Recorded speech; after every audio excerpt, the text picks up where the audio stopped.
अस्सलाम वालेकुम। प्रोग्राम खबर की खबर के साथ मैं हूं रबाब असद। और 28वीं आईनी तरमीम की बाज़गश्त तभी भी है या नहीं।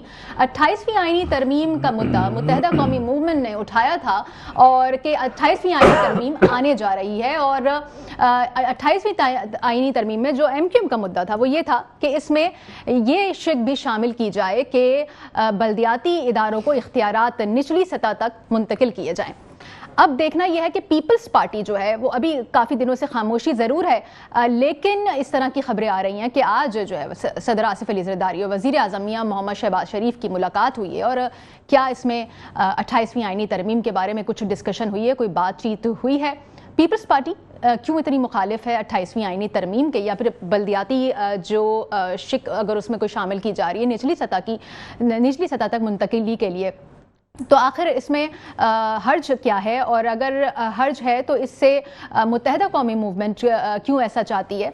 इसके साथ ही हम आज इस पर भी बात करेंगे कि क्या विफाक को, मुत्तहदा कौमी मूवमेंट को विफाक सपोर्ट कर रहा है? इसमें किसकी यकीन दहानी पर, विफाक के बल पर, या विफाक से कोई बातचीत हुई है? किस वजह से मुत्तहदा कौमी मूवमेंट ये समझती है कि 28वीं आईनी तरमीम में उनका मुतालबा जो है वो पूरा किया जाएगा, मां सिवाय इसके कि एक दफ़ा मुत्तहदा कौमी मूवमेंट को वज़ीर आज़म ने इस बात की यकीन दहानी की गई थी कि मुत्तहदा कौमी मूवमेंट का जो ये मुतालबा है अगली बार जो है वो 28वीं आईनी तरमीम में उसको शामिल किया जाएगा। लेकिन उसके बाद हमने देखा जब मुत्तहदा ने ये मुतालबा जोर पकड़ लिया तो उसके बाद हमने देखा कि बजाय इस तरफ विफाक कुछ करता, विफाक ने उनका गवर्नर ही चेंज कर दिया, गवर्नर बदल दिया। पीपल्स पार्टी मुत्तहदा से और नाराज़ दिखाई दी क्योंकि ये मुतालबा उनके हक़ में नहीं है। इसी तमाम तर सूरत हाल पर बात करने के लिए हमारे साथ मुत्तहदा कौमी मूवमेंट से हमारे साथ मौजूद है member provincial assembly Aamir Siddiqui साहब। आमिर सिद्दीकी साहब, बहुत शुक्रिया प्रोग्राम के लिए आपने वक्त निकाला। और इस बात में अब कितना वजन रह गया है कि 28वीं आईनी तरमीम ठीक है आने जा रही है वो, लेकिन उसमें आपके तहफ़्फ़ुज़ात भी दूर किए जाएंगे और आपके जो पॉइंट ऑफ व्यू है और जो आप चाहते हैं वो किया जाएगा। जी आपका बहुत शुक्रिया। देखिए बात इतनी सादा नहीं है, बात सिंपल है। ये तो अब मैं समझता हूँ कि बच्चा ये चीज़ समझ चुका है कि आखिर हमारे साथ हुआ क्या है। ये देखिए कुछ लोगों ने, कुछ चंद ख़ानदानों ने मिलके ये तय किया कि जी हम इस मुल्क के वसाइल पे किस तरीके से कब्जा करें।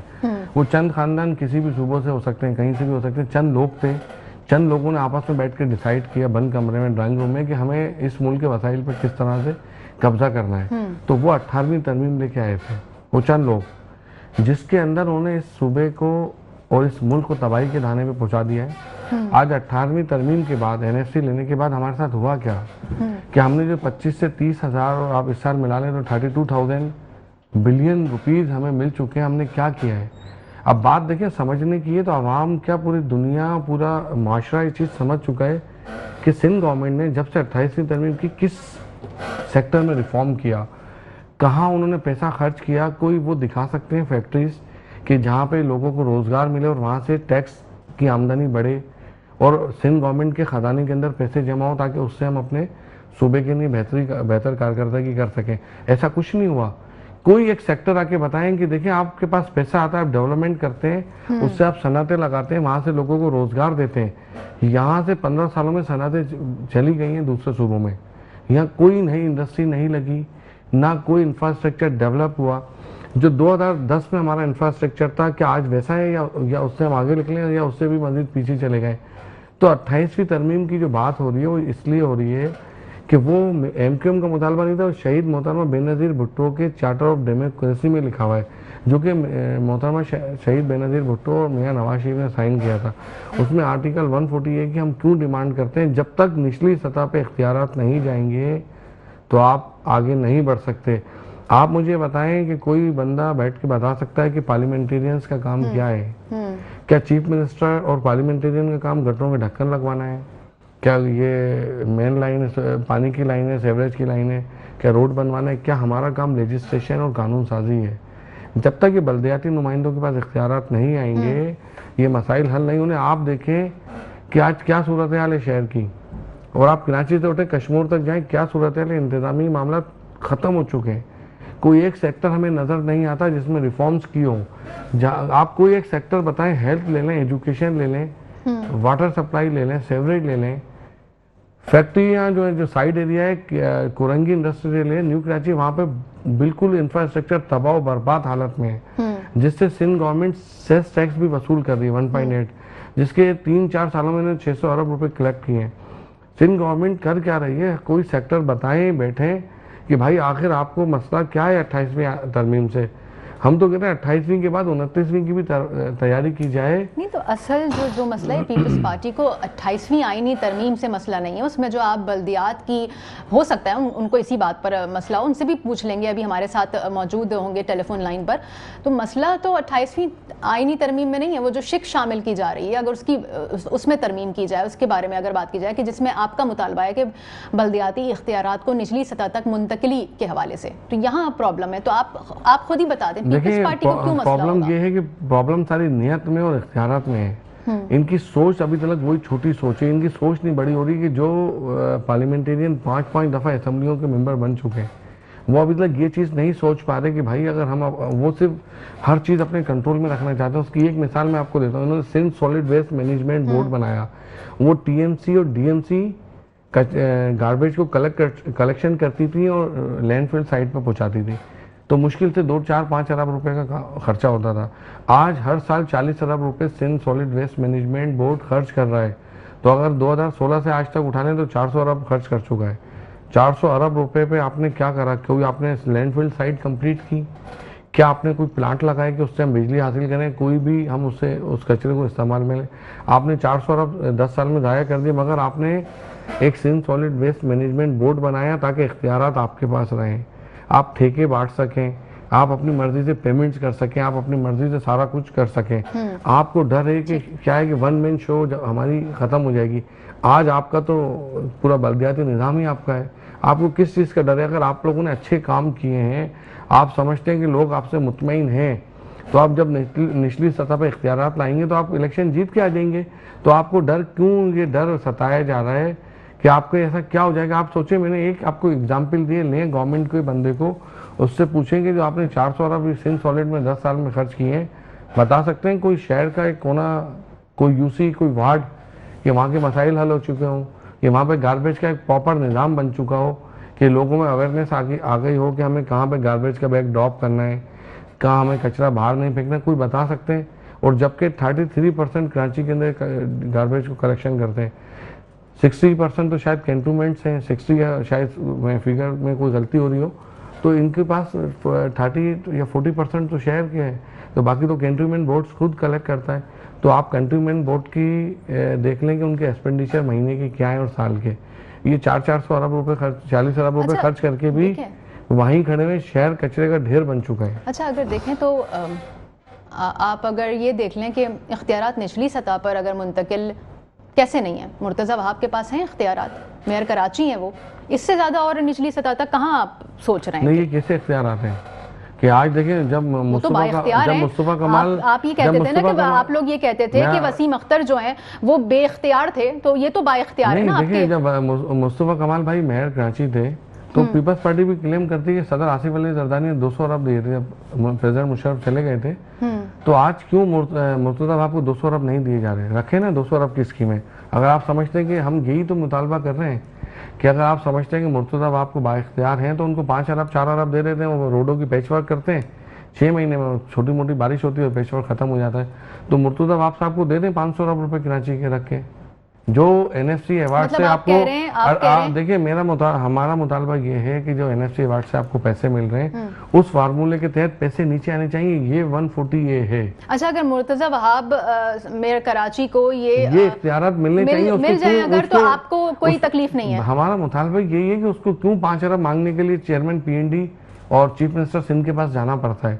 आप उसकी स्कीमें रख के दें, 400 अरब का पोर्टफोलियो रख दें, जो आपको 3800 अरब मिलते हैं। नहीं, जो जाहिर सी बात है, एक बंदे के पास पैसे ही नहीं है तो वो क्या करेगा? वो तो सिंध गवर्नमेंट से आए दिन पैसे की डिमांड, देखिए वो डिमांड कर, सिंध गवर्नमेंट से ग्रांट मांग लेते हैं, क्या मुझे ये काम कराने ग्रांट दे दें। उनके पास अपनी कोई कलेक्शन है नहीं। तो जब आपने शहर का हिस्सा नहीं दिया, जब आप 3800 अरब में से शहर को क्या दे रहे हैं आप? 99% जो शहर 99% टैक्स जमा करता है, नहीं तो मुल्क चलाता है, उस शहर को हिस्सा क्या कराची मिल रहा ने है? ये खामखा एक बार उठाया हुआ है। अगर उनके पास इख्तियारात नहीं है और उनकी अपनी हुकूमत जो है वो उनको, जैसे आप कह रहे हैं कि उनकी अपनी हुकूमत उनको फंड्स नहीं दे रही है। मैं नहीं कह रहा, फाइनेंस की फिगर्स कह रही हैं कि उनको इस साल कितने पैसे मिले, कितने अरब की स्कीमें मिली हैं। उनके पास जो टोटल आप इस साल एडीपी का पोर्टफोलियो उठा लें 25-26 का, उनके पास मुश्किल से 30 या 35 अरब की भी स्कीमें नहीं थी, वो भी 3 साल के लिए रखी गई थी। तो जिसके पास 30 अरब की भी स्कीमें नहीं हो और शहर 5 करोड़ से बड़ी आबादी का हो, तो वो मैं कहाँ से काम करवाएगा? अच्छा, थोड़ा सा इस तरफ आते हैं कि आपने जब ये 28वीं आईनी तरमीम का मुतालबा किया था या आप बाज़गश्त हो रही थी और ऐवानों में, मतलब सिंध असेंबली में भी इसकी बाज़गश्त थी, तो अभी ये बात चल ही रही थी और ऐसा लग रहा था कि विफाक की जानिब से आपको यकीन दहानी कोई कराई गई है और विफाक जो है वो आपका बिल्कुल आप एक पेज पर हैं और आपकी जो मुतालबा है वो पूरा कर देगा। लेकिन उसके बाद हमने देखा कि आपका गवर्नर हट जाता है, ठीक है, आपका गवर्नर हट जाता है और विफाक अपना गवर्नर ले आता है। तो मुत्तहिदा कौमी मूवमेंट क्या, मतलब इस पे खामोश रही मुत्तहिदा कौमी मूवमेंट? क्या अब भी लगता है कि विफाक आपके मुतालबे के हवाले से कुछ करेगा? देखिए, ये हमारा मुतालबा नहीं है, इस कौम का और इस आवाम का मुतालबा है। आप नुमाइंदे हैं ना? ये इस सूबे का मुतालबा है कि हमारा फर्ज है हम असेंबली के फ्लोर पे उठाएं, हम बिल बना के सबमिट करें। और देखिए, सीटें तो इक़्तिदार आने जाने वाला होता है। अगर गवर्नर साहब को हटाए तो इंशाल्लाह दोबारा भी आ सकते हैं, ये ज़रूरी नहीं कि नहीं आ सकते। देखिए, 28वीं तरमीम इस कौम का मुतालबा है, ये 140 है। आप सब, ये वो कुछ चंद ख़ानदान हैं जिन्होंने इस पूरे सिस्टम को हाईजैक किया हुआ है। पूरे बिजनेस इन्होंने ख़रीद लिए हैं, इन्होंने पूरे शहर सूबे इन्होंने क्या हाल किया है। तो अब आप सोचेंगे, क्या आप समझते हैं कि मजीद अभी हम आप जो पेट्रोल ये महंगा डलवा रहे हैं किसकी बदौलत है? इन चंद खानदानों की वजह से। अच्छा, आप खानदानों की बात करें तो पीपल्स पार्टी के साथ तो आप माजी में बहुत इत्तेहादी रहे हैं, बड़ा रूठना मनाना होता था, तो आप फिर कैसे ये बात कह सकते हैं कि चंद खानदानों के पास है? क्योंकि आप तो खुद उनके साथ थे, एक अरसे आप साथ रहे। देखिए, हम साथ थे, मगर हमारी जिद्दोजहद ये थी कि हम डेवलपमेंट करें, शहर को एक अच्छाई की तरफ लेके जाएं। मगर जहाँ तक हमारी पहुँच थी, जहाँ तक हमने फाइट की, आप देख सकती हैं कि हर असेंबली के अंदर आज जो एमक्यूएम के ऊपर इल्ज़ाम आता है कि हम रहें, तो अगर हम असेंबलियों में हैं तो आज आप लोग की आवाज़ उठा रहे हैं। आज हम कौमी असेंबली में बैठे हुए हैं तो आप लोग की शहर की आवाज़ बने हुए हैं। आज अगर गवर्नमेंट इस में आ चुकी है कि अब गवर्नमेंट की हर चीज़ एक्सपोज हो चुकी है, सिंध गवर्नमेंट की, तो आज किसने एक्सपोज की है? आज जो गवर्नमेंट को फिक्र खाई जा रही है कि शहर के अंदर काम करना है, 17 साल में तो सिंध गवर्नमेंट ने कुछ नहीं सोचा कि हम काम करें। अब अगर ये सोचते हैं कि हम ये रेड लाइन को कंप्लीट कर लें या मेगा प्रोजेक्ट लेके आ जाएं, तो इसकी किसने असेंबलियों में आवाज़ उठाई है? क्या जमात इस्लामी ने, क्या पीटीआई ने उठाई है? जमात इस्लामी तो कहती है हमने उठाई है आवाज़। जमात इस्लामी का जो है केएमपी है, उसका मुझे कोई एक रेजोल्यूशन, एडजमेंट मोशन, करारदाद, कोई बिल दिखा दें कि उन्होंने कोई चीज आज तक टेबल की हो या शहर के लिए उन्होंने आवाज उठाई हो। महंगाई के लिए तो अभी उठा रहे हैं ना आवाज। हाफिज नईमुर रहमान ने कहा है कि आप कहती है ना कि उन्होंने उठाई है। आज कौमी असेंबली से लेके सिंध के अंदर जो आज ये हलचल मची हुई है कि डेवलपमेंट करनी है, ये पूरा सोशल मीडिया भरा हुआ है, ये मुत्तहिदा की वजह से। तो आज असेंबली का आप हमारा रिकॉर्ड उठा लें 2 साल मुत्तहिदा कौमी मूवमेंट पाकिस्तान की तरफ से। देखिए, शहर की नुमाइंदगी किसके पास है? इस शहर ने हमें मैंडेट दिया, तो हमारा फर्ज है कि अपने शहर को एक ट्रैक पे लेके आए। हम यही कहते हैं कि हमारा काम कहते हैं कि शहर की नुमाइंदगी आपके पास है। बिल्कुल हमारे पास है और हम उसके लिए पूरी जिद्दोजहद कर रहे हैं, जोर लगा रहे हैं। इंशाल्लाह ताला हम कहते थे कि 2026 में बदलाव शुरू होगा और 27 बदलाव होगा। इंशाल्लाह ताला इस शहर जैसा वैसा नहीं रहेगा और शहर के अंदर बड़ा कुछ होना है, बड़ी डेवलपमेंट। पीपल्स पार्टी ये क्लेम करती है कि वो कराची के स्टेक होल्डर हैं, आप क्लेम करते हैं कि नुमाइंदगी आपके पास है। जमात इस्लामी ये कहती है कि हमारे पास है। तो आखिर एक कराची के इतने सारे स्टेक होल्डर्स तो हैं, ठीक है, लेकिन आप हर कोई अपने बारे में ये कहता है कि हम नुमाइंदा जमात हैं। मैं कहता हूँ कि ठीक है, हम पीपल्स पार्टी की बात को लेते हैं, कहते हैं कि हम स्टेक होल्डर हैं, प्रेसिडेंट पाकिस्तान उनके हैं, सिंध गवर्नमेंट 17 साल से है, बल्दियाती पूरा निज़ाम उनके पास है, उनको काम करने से कौन रोक रहा है? वजह क्या है कि कराची के फंड्स के कहाँ लगाए जा रहे हैं? ये यूनुस धागा साहब ने अपने आर्टिकल में लिखा कि 17 साल में कराची के 3800 अरब रुपए कहाँ लगे, वो सिंध गवर्नमेंट दिखाने के लिए भी तैयार नहीं है। तो ये क्या आप समझते हैं कि जब आप एनएफसी को, असल मसला एनएफसी है कि ये इनके पास पावर की गेम है, पावर साथ से चली जाएगी। अगर पावर चली गई नीचे बल्दियात में तो फिर इनके पास से गेम्स निकल जाएगी। जो ये इनके पास पूरा एक 3800 अरब रुपए सालाना आते हैं, ये उसके ऊपर बैठे हुए हैं। आज आप बताएं कि इन्होंने कराची के अंदर हर साल इन्होंने 17 सालों में 3800 अरब कराची के चोरी किए हैं, जो जहाँ पे लगाए वहाँ पे भी नहीं लग सके। अगर वो 3800 अरब कराची में लगते तो आज कराची दुबई से आगे होता, आज ऐसा नहीं होता। तो गवर्नमेंट दुबई तो मुस्तफ़ा कमाल के दौर में भी नहीं बना था, मतलब बनना शुरू हुआ था। अच्छा, जब मुस्तफ़ा कमाल भाई नाजिम थे तो दुबई बनना शुरू हुआ था। तो हमने इस शहर को पूरी दुनिया की 10वें नंबर पे डाल दिया था जब मुस्तफ़ा कमाल भाई नाजिम थे। आपका ये सवाल है कि अभी कहाँ स्टैंड करता है? देखिए अभी तो शहर में अब सेकंड नंबर पे आ गया है, गंदगी में और सबसे बुरे हालत में अंदर रहने वाला। तो अब तो ये फर्स्ट नंबर पे टॉप पे आने वाला है। जुल्फ़िकार अली बदर साहब ने एक लफ्ज ऐड कर दूं, देखिए सवाल वही है कि आपने 17 साल में शहर के साथ जो ज्यादती की, इसके 3800 अरब रुपए आपने काटे। जो आप एनएफसी को रोते हैं, एनएफसी से जो पैसे लेते हैं उस फार्मूले के तहत कराची को पैसे नहीं मिले। जो शहर 99.9% टैक्स जमा करता है, जिसकी वजह से आपको ये पैसे मिलते हैं। ठीक है, जुल्फ़िकार अली बदर पीपल्स पार्टी से हमारे साथ तर्जुमान बिलावल भुट्टो मौजूद हैं, उनसे बात करेंगे। जुल्फ़िकार अली बदर साहब, बहुत शुक्रिया प्रोग्राम के लिए, आपने वक्त निकाला। आपने आमिर सिद्दीकी साहब की बात सुनी होगी और वो कह रहे हैं कि जो एनएफसी मिलता है उसमें कराची का जो हिस्सा है वो पूरा नहीं लग पाता कराची पर। पीपल्स पार्टी 17 सालों तक से 18 सालों से कराची में हुकूमत कर रही है, सिंध पे हुकूमत कर रही है, लेकिन ये पैसा कहाँ जाता है, कराची की हालत क्या है, इस तरह के सवालात उन्होंने उठाए हैं। क्या आप जवाब देंगे? बिस्मिल्लाहिर्रहमानिर्रहीम, बहुत शुक्रिया जी, आपने अपने प्रोग्राम में मुझे इनवाइट किया है। देखिए, मैं इस सवाल का जवाब कि कराची में वो पैसा कहाँ जाता है, ये तो सिंध गवर्नमेंट का कोई नुमाइंदा बता सकेगा। मैं तो सिर्फ इतने बात कहता हूँ कि कराची हमारा शहर है, पाकिस्तान का दिल है, और कराची के अंदर जितने भी स्टेक होल्डर्स हैं, हम सारे ये चाहते हैं कि कराची को के अंदर तरक्की होनी चाहिए, मामलात बेहतर होने चाहिए और उधर की डेवलपमेंट होनी चाहिए। सिंध गवर्नमेंट भी कोशिश कर रही है, लेकिन जिस हिसाब से जितने स्टेक होल्डर हैं, यहाँ पे तरक्की होने की बजाय एक दूसरे का रास्ता रोकने पे, एक दूसरे को लेग पुलिंग करने में ज्यादा लोग लगे हुए हैं। तो मेरा तो इसके अंदर ये है कि तमाम stakeholders, political forces, locally जितने भी बैठे हुए हैं, वो बैठ के एक दूसरे के साथ अगर मुशावरत का साथ चले और एक दूसरे को मुशावरत के साथ चलेंगे तो ये कराची बेहतर तौर पे डेवलप होगा, बेहतर तौर पे तरक्की करेगा और हालात कराची के बेहतर होंगे। क्योंकि कराची तो रोशनियों का शहर है। हम जब कराची आते हैं तो एक डिफरेंट फीलिंग है। तो मैं समझता हूँ कराची को पेरिस या दुबई बनाने से कराची को कराची बनाया जाए तो कराची की शान बढ़ेगी। और इसके अंदर पाकिस्तान पीपल्स पार्टी भी, यहाँ पे हमारे मेयर भी हैं, चीफ मिनिस्टर भी हैं, दीगर मिनिस्टरान भी हैं, तो वो अपना अपना इनपुट कर रहे हैं। लेकिन उसके अंदर जो रुकावटें हैं वो तो बेहतर तौर पे वो बता सकते हैं कि इसके अंदर इम्पेडिमेंट्स क्या है, किस किस्म की रुकावटें आती हैं।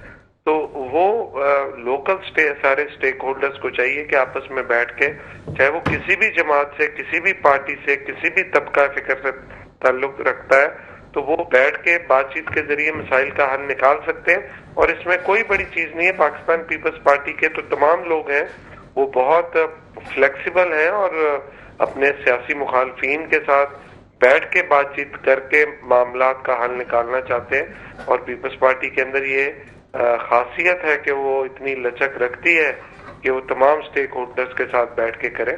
तो मैं नहीं समझता इसमें कोई ऐसी चीज है। हाँ, जहाँ तक कोई टेक्निकल या कोई इस किस्म का सवाल है, वो तो गवर्नमेंट में जो बैठे हैं या जो वहाँ पे हैं वो ही उसका जवाब दे सकेंगे। ठीक है, ठीक है। अच्छा, अब हम हमारे साथ बैठे हुए हैं आमिर सिद्दीकी साहब। तो क्या आप समझते हैं कि आप, क्योंकि आप बिलावल भुट्टो जरदारी साहब के तर्जुमान भी हैं, तो अगर ये कहा जाए कि पार्टी का एडिशनल सेक्रेटरी जनरल, मैं था पहले तर्जुमान, अभी मैं एडिशनल सेक्रेटरी जनरल हूँ पाकिस्तान पीपल्स पार्टी का, but obviously I am a part and parcel of Pakistan Peoples Party. अब जो भी पूछेंगे, तो आप रिप्रेजेंट करते हैं ना, तो मेरा सवाल इसीलिए है, आप बिल्कुल रिप्रेजेंट करते हैं, तो इसीलिए आपसे सवाल कर रही हूँ कि 28वीं आईनी तरमीम में कोई भी ऐसी शेक आती है तो उसमें जो बल्दियाती इख्तियारात को सपोर्ट करती है कि इख्तियारात निचली सतह तक जाने चाहिए, तो उसमें पीपल्स पार्टी को कबाहत क्या है? पीपल्स पार्टी को कोई कबाहत नहीं। पीपल्स पार्टी तो बिल्कुल सपोर्ट करेगी कि जो इख्तियारात हैं वो निचली सतह पे जाने चाहिए और म्यूनिसिपल कॉरपोरेशन लोकल बॉडीज को मजीद एम्पावर करना चाहिए ताकि निचली सतह पे लोगों के काम हो सके, मसाइल का हल हो सके। पीपल्स पार्टी को तो इस चीज में कोई कबाहत नहीं है, कोई प्रॉब्लम नहीं है।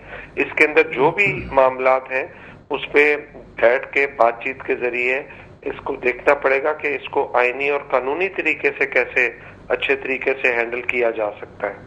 तो आप कह रहे हैं कि पीपल्स पार्टी को कोई मसला नहीं है, अगर तो इसका मतलब है कि बल्दियाती इख्तियारात आप अभी पीपल्स पार्टी के पास नहीं है, मतलब कहना चाहिए कि मुर्तजा वहाब साहब के पास निचली सतह तक मुंतकिल नहीं हुए। मैं ये बात नहीं कर रहा, मैंने कहा पाकिस्तान पीपल्स पार्टी निचली सतह पर अगर इख्तियारात जाएंगे जो कि पहले से मौजूद है, बल्दियाती निजाम तो सिंध में चल रहा है, तो पीपल्स पार्टी को तो अगर मजीद इसको स्ट्रेंथन करना चाहेंगे, पीपल्स पार्टी क्यों इतराज करेगी? कभी भी नहीं करेगी। अच्छा, मुझे ये बताइएगा कि एक थोड़ा दूसरी तरफ भी जाना चाहूँगी, क्योंकि जमात इस्लामी ने ये ऐलान किया है, हाफिज़ नईमुर रहमान ने, कि एहतजाज करने जा रहे हैं और महंगाई के ख़िलाफ़ एहतजाज होगा। तो आप समझते हैं कि ज़ाहिर महंगाई तो हो गई है जब से ये क्राइसिस आए हैं और ये जंग शुरू हुई है अमेरिका ईरान की, तो आप क्या आवाज़ से आवाज़ मिलाएंगे? आप इस महंगाई के ख़िलाफ़ हैं या नहीं हैं? महंगाई के खिलाफ है जी, बिल्कुल महंगाई के खिलाफ है, लेकिन दुनिया के हालात आप देखें ना, कोई ये जो दुनिया के क्राइसिस आया ईरान अमेरिका के जंग से, इसराइल की जंग से, इसमें पाकिस्तान को तो बड़ा इम्पैक्ट आया, बड़ा नुकसान हुआ है और उसकी वजह से महंगाई बढ़ी है। लेकिन हम फेडरल गवर्नमेंट के साथ ये तवक्को करते हैं कि इसमें ज्यादा से ज्यादा जो है चीजों को कंट्रोल में रखें। ये जो सारा बोझ अवाम पे डाली जा रहे हैं, पेट्रोल के ऊपर लेवी बढ़ाई जा रहे हैं, इसका डायरेक्ट बोझ जो है वो अवाम के ऊपर पड़ता है और उससे महंगाई बढ़ती है। उससे हर तबका फिक्र, चाहे मैं किसी भी पार्टी से ताल्लुक रखने वाले कोई भी शख्स हो, कोई भी हो, हर एक के ऊपर उसका इफेक्ट आता है। और इसके ऊपर खास तौर पे बिजली, गैस, पानी के ये जो खाने पीने की चीजें हैं ये महंगी से महंगी होती जा रही हैं। तो हम तो आवाज उठाते आए हैं, तो हम तो बिल्कुल महंगाई के खिलाफ हैं और आवाज उठाते रहेंगे। लेकिन हम ऐसा इकदाम नहीं करेंगे कि इस मुल्क जो कि इस टाइम पे बड़े अच्छे तरीके से पाकिस्तान की एक ग्लोबल परसेप्शन बड़ी अच्छी बनी है और पाकिस्तान ईरान अमेरिका के मामलात को हल कराने की कोशिश कर रहा है, और उल्टा हम यहाँ पे आके सड़कों पे एहतजाज करके कहें कि नहीं जी नहीं, असेंबली में ऐवानों में आप जाहिर है अवामी नुमाइंदे हैं ना, तो ऐवानों में तो बात हो सकती है ना? बिल्कुल होनी चाहिए। देखें, हम तो कभी भी मना नहीं करते, ईवान के अंदर भी आवाज एहतजाज ऐसे क्या मतलब ये नहीं है खाली के सड़कों पर निकल आए, मगर बात ये कि जी पुरअमन एहतजाज कहीं पे भी हो सकता है। वो आप चाहे असेंबली के अंदर करें, असेंबली से बाहर करें, या खड़े होके अपनी जगह पे, अपनी नशिस्त पे आप बैठ के मेरा सवाल तो ये था कि जमात इस्लामी जो है वो महंगाई के खिलाफ एहतजाज कर रही है या करने जा रही है, तो आप जमात इस्लामी के साथ बेशक एहतजाज में ना शामिल हो लेकिन उनके कॉज को सपोर्ट करते हैं? देखिए, ये जमात इस्लामी तो अभी शामिल हो रही है। हमारी तो उस दिन से, जिस दिन पहली दफा पेट्रोल की प्राइस बढ़ी थी, हमने तो उस दिन से एहतजाज शुरू किया हुआ था। उसी दिन हमारे कौमी असेंबली में भी आवाज उठाई गई। उसके बाद भी रोज मीडिया के किसी ना किसी निजी चैनल पे बैठ के हमारा कोई ना कोई नुमाइंदा आवाज उठा रहा है। तो हम तो इस जंग, महंगाई की जंग के खिलाफ पहले दिन से आवाज उठाए हुए हैं। जमात इस्लामी तो अभी स्टार्ट कर रही है आवाज उठाना, लेकिन ये अच्छा कॉज है, महंगाई के खिलाफ आवाज उठानी चाहिए।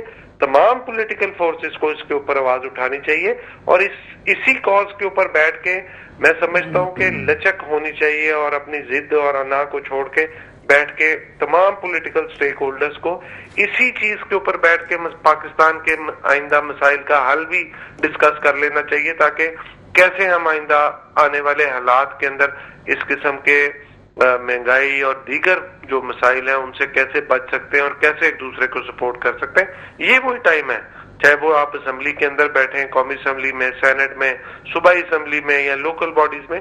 तो ये तमाम पॉलिटिकल पार्टीज को, खास तौर पे जमात इस्लामी को भी चाहिए कि बैठ के बातचीत के जरिए मसाइल का हल निकालें और पीपल्स पार्टी बिल्कुल बैठ के बात करने ठीक है। जुल्फ़िकार अली बदर साहब पीपल्स पार्टी से हमारे साथ मौजूद थे, आपका मौक़िफ़ हमने लिया, आपका बहुत शुक्रिया, प्रोग्राम के लिए आपने वक्त निकाला। आमिर सिद्दीकी साहब, एक दफ़ा फिर आपकी तरफ आऊँगी, बात महंगाई की तरफ भी निकली है कुछ, तो जमात इस्लामी, हाफिज़ नईमुर रहमान जो है वो एहतजाज करने जा रहे हैं, बात ये नहीं है कि आप उनके साथ एहतजाज में शामिल हो जाएं, लेकिन महंगाई के खिलाफ मुत्तहदा कौमी मूवमेंट का क्या मौक़िफ़ है? देखिए, ये जो सिनेरियो बना हुआ है अभी, आप ये सोचें ना कि इसके अंदर आप समझ सकते हैं कि हम एक तरफ फील्ड मार्शल ईरान और अमेरिका की टॉक करवा रहे हैं, बिल्कुल इस्लामाबाद में मेहमान आते हैं जा रहे हैं और कुछ नहीं पता कभी फ़ौरन से मुज़ाकरात आ जाए।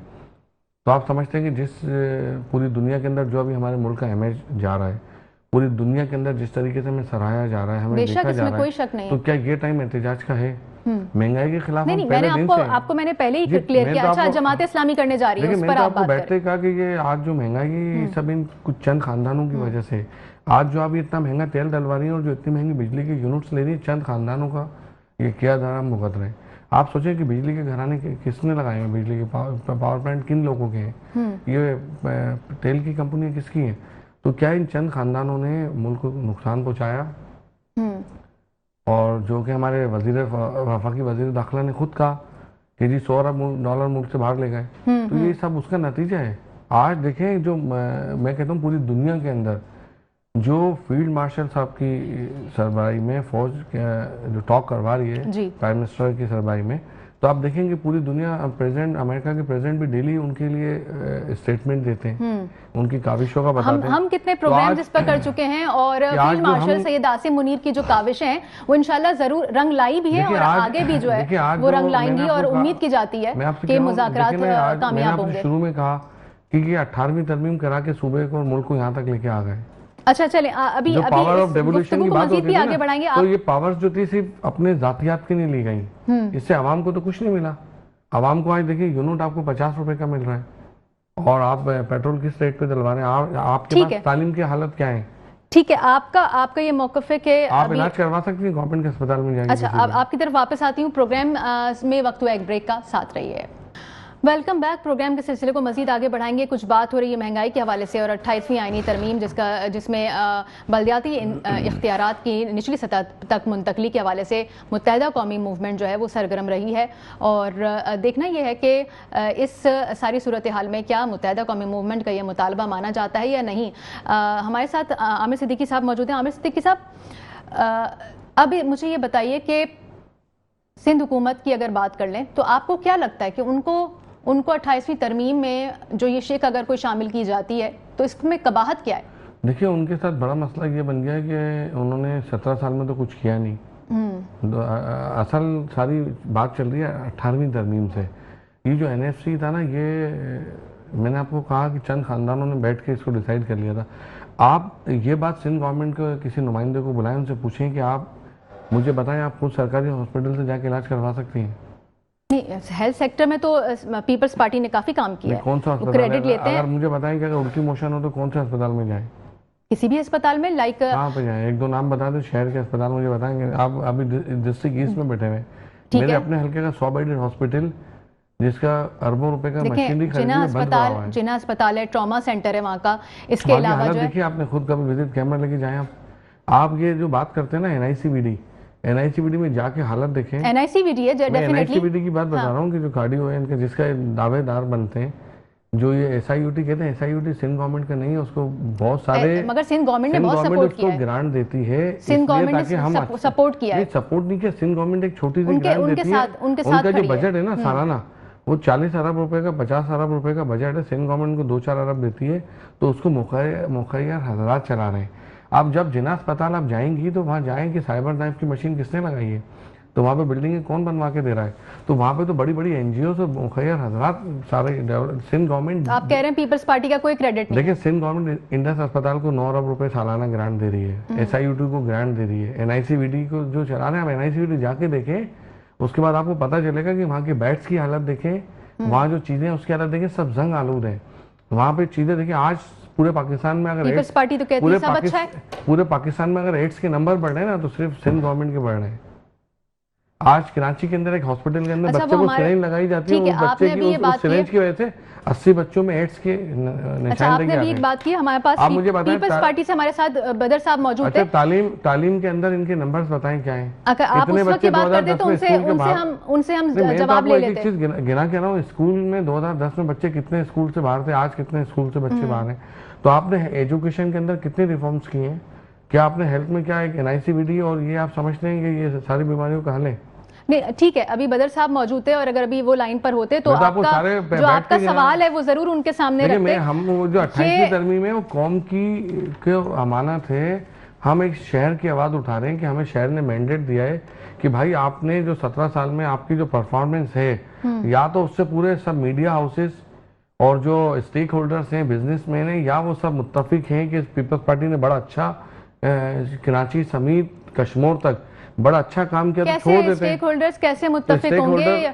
वो काम करेंगे तो आप जो है वो नाक़िद बन जाएंगे, आप काम करेंगे तो मीडिया हाउसेस मुतमईन है शहर की। देखिए हम तो सहाफ़ी, हम तो न्यूट्रल रहते हैं। न्यूट्रल है तो न्यूट्रल में ये तो नहीं कि हमारा गलत तो सही नहीं, आपका मौक़िफ़ लेते हैं। आप क्या कहते हैं उसका जवाब लेते हैं पीपल्स पार्टी से, वो क्या कहती है उसकी बात करते हैं आपसे। मैं कह रहा हूँ कि आप कैमरा लेके चले जाए, मैं आपको पीपल्स पार्टी मुझे कराची से कश्मीर तक कोई यूसी और वार्ड दिखा दें कि हमने 17 सालों में देखें इसको बिल्कुल जन्नत बना दिया है कि वहाँ के एजुकेशन के भी मसाइल हल हो गए, वहाँ हेल्थ का भी मसला हल हो गया, वहाँ पीने का साफ पानी मिलता है, वहाँ सेवरेज का निज़ाम बिल्कुल बेहतर हो चुका है, वहाँ पे कोई गुर्बत खत्म हो चुकी है, वहाँ पे हर बच्चे को रोजगार मिल गया है। तो मुझे कोई दिखा दे 17 साल में अगर किया है।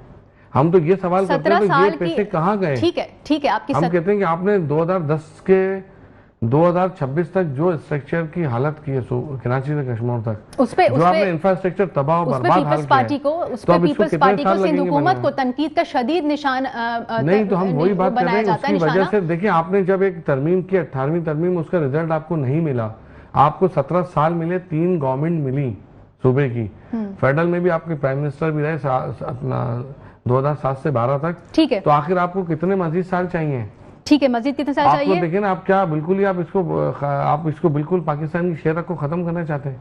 अच्छा ठीक है, हमारे साथ इस वक्त हमें ज्वाइन किया है, हमारे साथ मौजूद है तर्जुमान हुकूमत पाकिस्तान बराए सिंध राजा अंसारी साहब। राजा अंसारी साहब अस्सलाम वालेकुम, बहुत शुक्रिया प्रोग्राम के लिए आपने वक्त निकाला।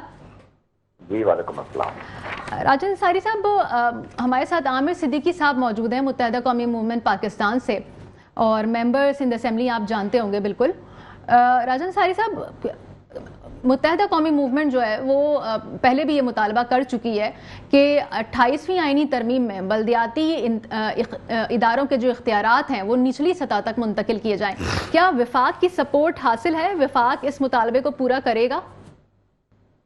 कोई आसार है? वफाक ने हमेशा ये कोशिश की है कि अपने दोनों इत्तेहादी, देखिए हमारे पाकिस्तान पीपल्स पार्टी भी हमारी इत्तेहादी जमात है वफाक में, और MQN पाकिस्तान भी हमारी इत्तेहादी जमात है, और हमने हमेशा ये कोशिश की है कि दोनों के जो मुतालबात हैं और जो कंसर्न हैं और कराची को लेकर, खासतौर पर पूरे सिंध को लेकर, हम उसको ज़रूर एड्रेस करें। अभी कराची के हवाले से मुत्तहिदा कौमी मूवमेंट पाकिस्तान ने मोहतरम वज़ीर आज़म से ये रिक्वेस्ट की कि उन्हें स्पेशल फंड दिए जाएं। 25 अरब रुपए से वफाकी हुकूमत कराची में इंशाल्लाह ये काम करवाने जा रही है। इसी तरह तकरीबन 15 अरब रुपए जो हैं वो हैदराबाद में, हम हैदराबाद पैकेज से वफाकी हुकूमत काम करवाने जा रही है, और उसमें MQN के साथियों ने जो भी डिमांड्स की, जो भी उसमें उन्होंने स्कीमें दी, वो सारी उसमें हमने मंजूर की। तो हम तो हमेशा कोशिश करते हैं कि जो सिंध के अवाम ने जिन लोगों को मैंडेट दिया है, लाजमी बात है मेजॉरिटी में मैंडेट पीपल्स पार्टी के पास है, उसके बाद MQN के पास मैंडेट है, तो हमारे दोनों इत्तेहादी हैं, दोनों हमारे लिए मुहतरम हैं।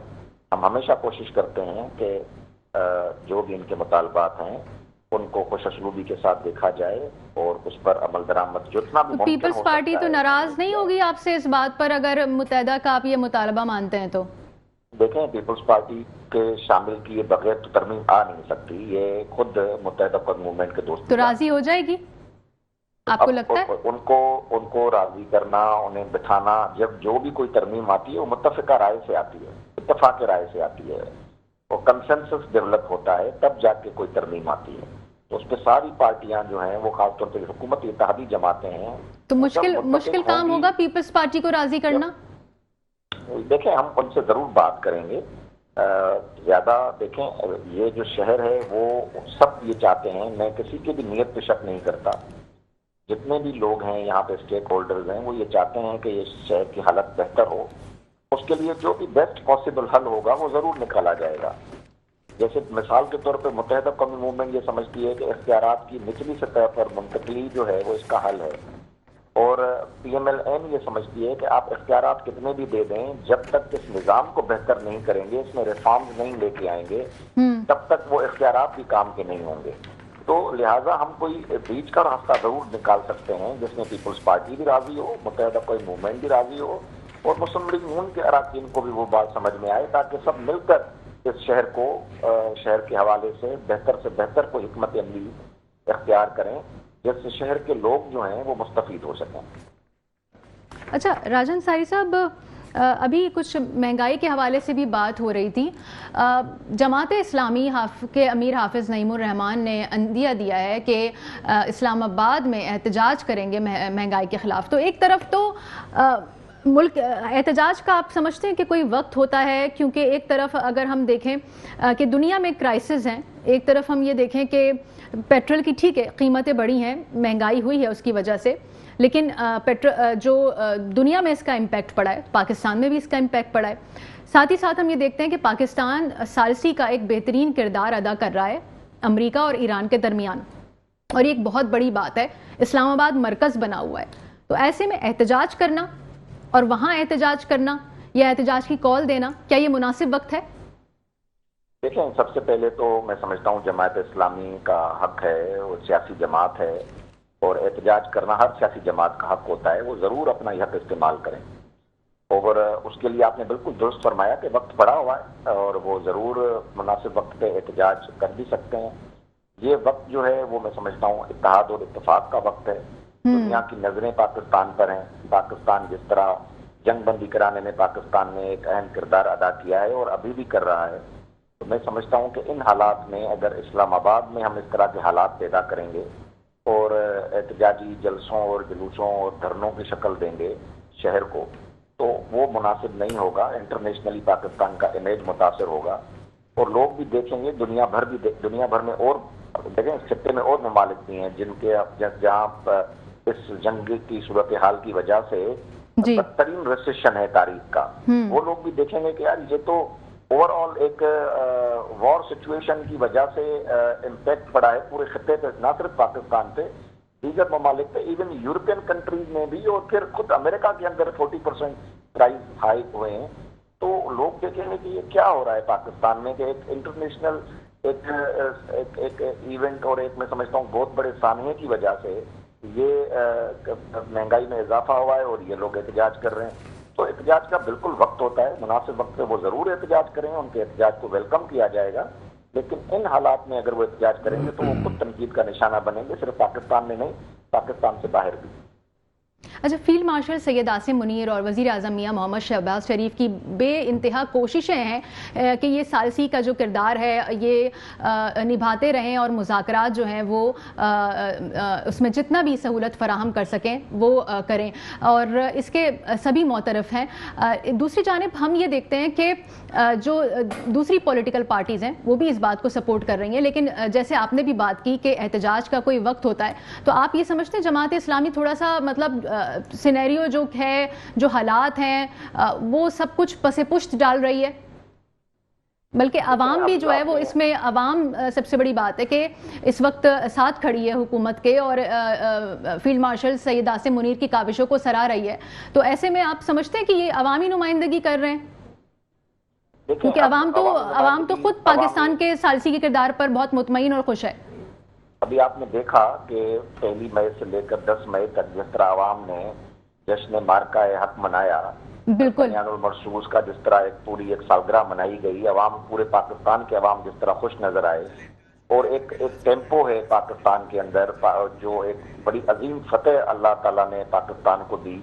हमारे आर्मी ने, हमारे शाहीनों ने, एयरफोर्स के हमारे नेवी के जवानों ने जो एक ताकत का मुजाहरा किया, एक बहादुरी का मुजाहरा किया, मैं समझता हूँ पाकिस्तानी कौम उस पर बड़ा खुश है। और इन हालात में कौम का जो मोराल है वो भी आप देख रहे हैं, और पाकिस्तानी अफवाज के साथ जिस तरह पाकिस्तान की कौम खड़ी है वो भी आप देख रहे हैं। बिल्कुल ऐसे ही है। मैं समझता हूँ कि इन हालात में अगर हम एहतजाज की सियासत करेंगे, तनकीद की सियासत करेंगे, इसमें कोई शक नहीं है कि महंगाई बढ़ी है, और उसमें हुकूमत का रवैया भी आपके सामने है कि हुकूमत जिस तरह एक सादगी मुहिम अपनाए हुए है, उन्होंने अपनी तमाम गाड़ियां जो हैं वो इजाफी गाड़ियां वो ग्राउंड कर दी हैं, पेट्रोल जो है वो उन्होंने खत्म कर दिया है, जो सब्सिडी जो सरकारी मुलाजमीन को और MNAs और मिनिस्टर्स को मिलती थी वो खत्म हो गई हैं। इसी तरह आपने देखा कि मोहतरम वज़ीर आज़म और उनकी काबीना तनख्वाह नहीं ले रही, MNAs की आधी तनख्वाहें कर दी गई हैं। तो ये सारी चीज़ें जो हैं वो अवाम देख रहा है कि सिर्फ बोझ अवाम पे नहीं है, बल्कि खुद जो अशराफिया है, खासतौर पे हुकूमती जो ट्रेजरी बेंचेज हैं वो भी उसमें अपना हिस्सा डाल रहे हैं। तो इन हालात में एहतजाज अगर वो करते हैं तो मैंने पहले ही अर्ज किया कि वो खुद तनकीद का निशाना बनेंगे एहतजाज करने वाले। अवाम के साथ जरूर हम सब अवाम के साथ हैं और ये कोई भी नहीं चाह रहा कि अवाम पर इजाफी महंगाई का बोझ हो, और ये जैसे ही हालात बेहतर होंगे, ये हुकूमत बारहा यकीन दिला चुकी है पाकिस्तानी अवाम को, ठीक है, कि जैसे ही हालात खत्ते में बेहतर होंगे तो उसकी ठीक है। तर्जुमान जो है वो अवाम को फायदा दिया। तर्जुमान हुकूमत पाकिस्तान बराए सिंध राजा अंसारी साहब हमारे साथ मौजूद है। आपका बहुत बहुत शुक्रिया, प्रोग्राम के लिए आपने वक्त निकाला। मुत्तहदा कौमी मूवमेंट पाकिस्तान से आमिर सिद्दीकी साहब हमारे स्टूडियोज में मौजूद थे, आपका भी बहुत शुक्रिया। प्रोग्राम में वक्त खत्म हुआ जाता है, दीजिए इजाजत, अल्लाह हाफिज।